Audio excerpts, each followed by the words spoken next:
তুমি আসছো তুমি তো পিছনে আসি আমরা লঙ্গে যাই দর্শক আপনারা দেখতে পাচ্ছেন প্রায় 15 দিন কারাগারে থাকার পর সাদ বিন আজিজুর রহমান কিন্তু কারাগার থেকে বের হয়ে এসেছেন মাত্রই এবং এই মুহূর্তে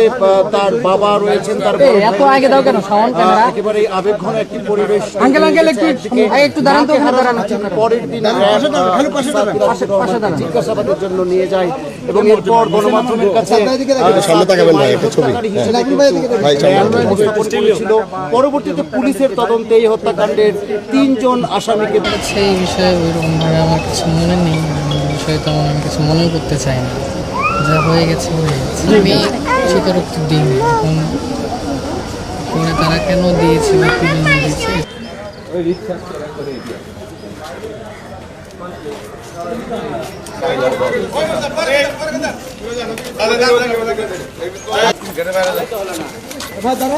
আস্তে আসেন আস্তে আসে দিচ্ছেন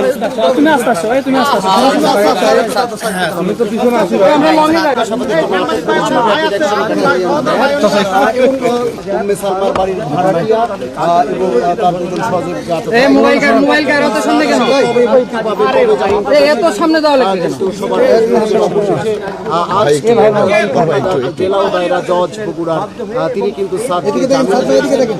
এবং এই মুহূর্তে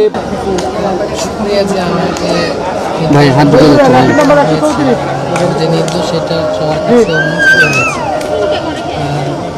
প্রকৃত হত্যাকারী ছিল আমাদের সর্বোচ্চ শাস্তি হোক এটা